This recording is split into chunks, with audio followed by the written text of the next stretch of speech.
Hello दोस्तों, आप सभी को गुलाब जामुन जैसी मीठी मीठी नमस्कार। और इसी के साथ आप लोगों का स्वागत है मार्केट के पैचअप या ब्रेकअप शो में। आज के दिन हम उदय शिव कुमार इंफ्रा आईपीओ के रिलेटेड भी बात करने वाले हैं, क्योंकि वहां पर हमें काफी ज्यादा दिक्कतें देखने को मिल रही हैं। और उसी के साथ साथ मार्केट को देखेंगे और कल के दिन मार्केट के लिए हमारे लिए क्या लेवल्स रह सकते हैं, उन सभी चीजों पर हम डिस्कस करने वाले हैं।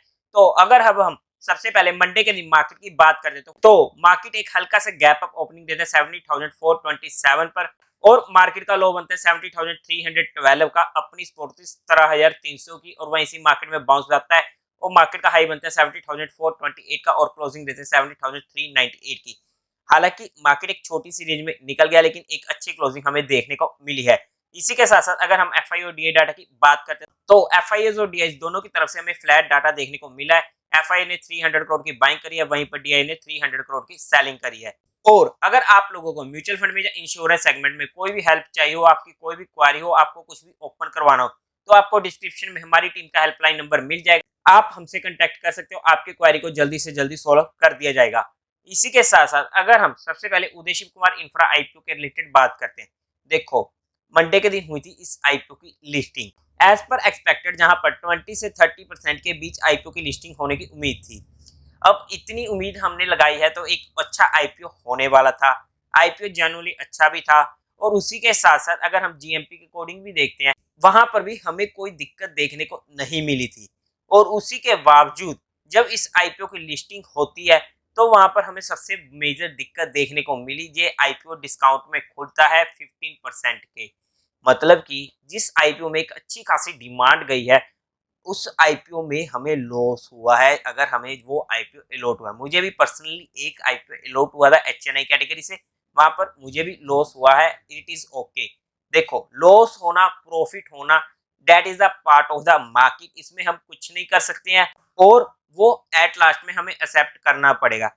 लेकिन दिक्कत क्या है? सबसे पहली दिक्कत, एक अच्छा आईपीओ होने के बावजूद ये डिस्काउंट में खुला।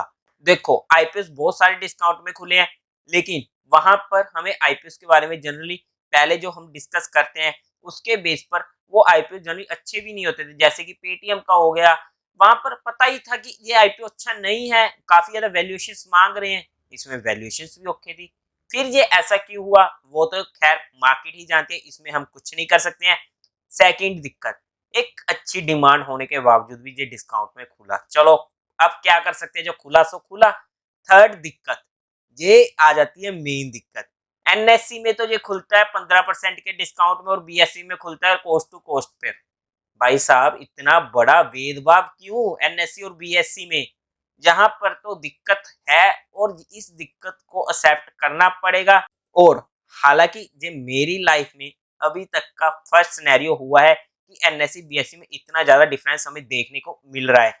लेकिन ऑब्वियसली ये एक इशू पॉइंट होने वाला है कि एक जगह पर आप 15% के डिस्काउंट में खोल रहे हो और दूसरी जगह पर कोस्ट टू कोस्ट पे खोल रहे हो। ये चीज एक्सेप्टेबल नहीं है और ये बात हमें माननी पड़ेगी। और आने वाले टाइम में सेबी वगैरह को भी इस चीज का ध्यान रखना पड़ेगा। ये तो चीज जहां पर जनरली जेन्युइन नहीं हुई है। और अगर आप भी मेरी बात से सहमत करते हो तो मुझे कमेंट करके जरूर बताइएगा।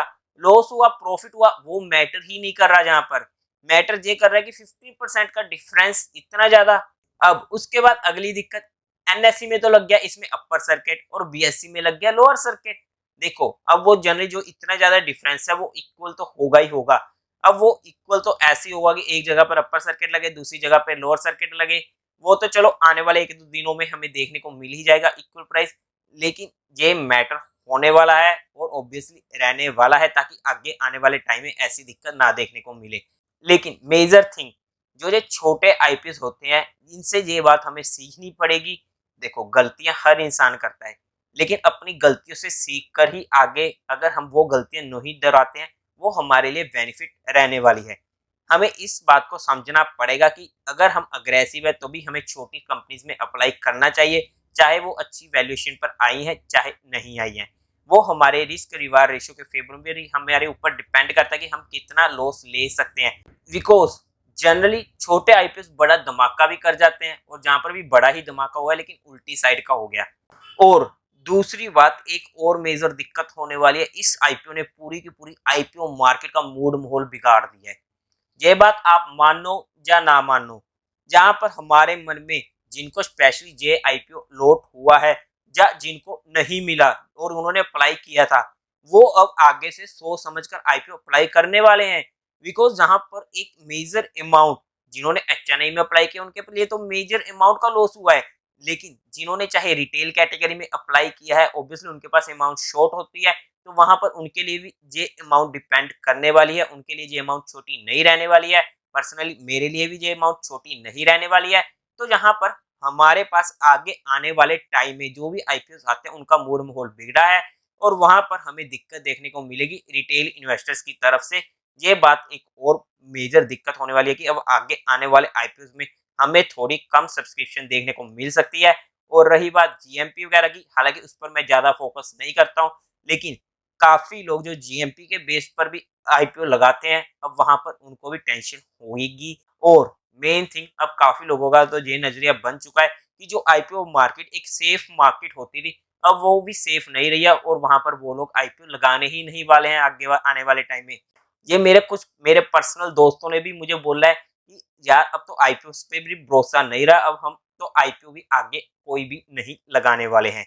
इसलिए ये हमें फैक्ट देखने को मिलेगा। अब एक और मेजर दिक्कत आ चुकी है कि अभी तक लोगों की अमाउंट ही अनब्लॉक नहीं हुई है। सबसे पहले तो एक दिन जहां पर इसका अलॉटमेंट स्टेटस आता है, और अलॉटमेंट स्टेटस में भी अगर चेक करते हैं तो पैन कार्ड एरर बता रहा है। अब वहां पर इन्होंने एक नए रजिस्ट्रार को वहां पर रखा और वहां पर हमें दिक्कत देखने को मिली। और सबसे बड़ी दिक्कत कि एक अच्छे खासे आईपीओ की बैंड बजा दी 15% डिस्काउंट में खोलकर। हालांकि उसमें उनकी दिक्कत नहीं है रजिस्ट्रार की, लेकिन अगर देखा जाए तो कहते हैं ना कि पनौती एक टाइप की वो लग चुकी है इस रजिस्ट्रार पर। हालांकि ऐसा कुछ होता नहीं है, लेकिन उनको जैसे ये आईपीओ के बारे में पूरा प्रोसेस करने को बोला गया, वहां पर हर जगह पर गड़बड़ हुई है। पहले तो एक दिन अलॉटमेंट स्टेटस हमें लेट देखने को मिला है, और दूसरा तो आप लोगों को पता ही है कि आईपीओ की लिस्टिंग खराब हुई है, और तीसरा अभी तक लोगों की अमाउंट ही वापस नहीं आई है।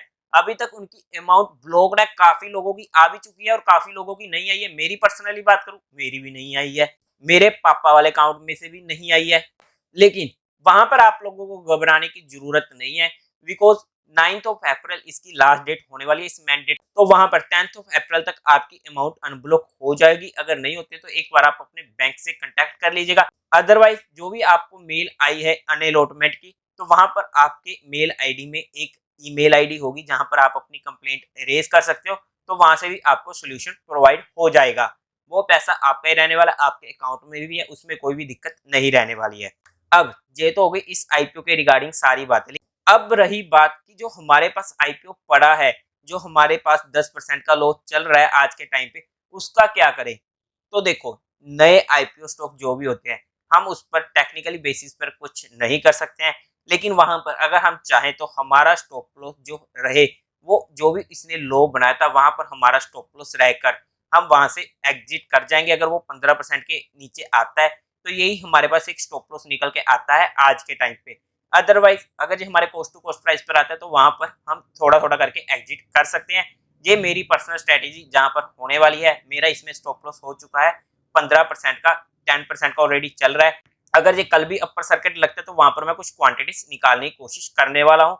तो इसमें मेरी तो यही स्ट्रेटेजी रहने वाली है। आप लोग अपने कोडिंग देख सकते हो अपने रिस्क फैक्टर के कोडिंग, लेकिन इतना याद रखिएगा कि सर्किट्स में ये शेयर जा चुका है, तो अगर वहां पर लोअर सर्किट्स लगने शुरू होते हैं तो वहां पर हमारा एग्जिट करना मुश्किल हो जाएगा। इस पॉइंट को हमें दिमाग में रखना पड़ेगा। अपर सर्किट में हमारा एग्जिट हो जाएगा बिकॉज वहां पर ऑलरेडी बायर्स हैं, लेकिन अगर लोअर सर्किट लगने लगे वहां पर हमारा एग्जिट करना मुश्किल हो जाएगा और लिक्विडिटी का इशू आने वाला है। तो इस पॉइंट को भी हमें दिमाग में रखना पड़ेगा।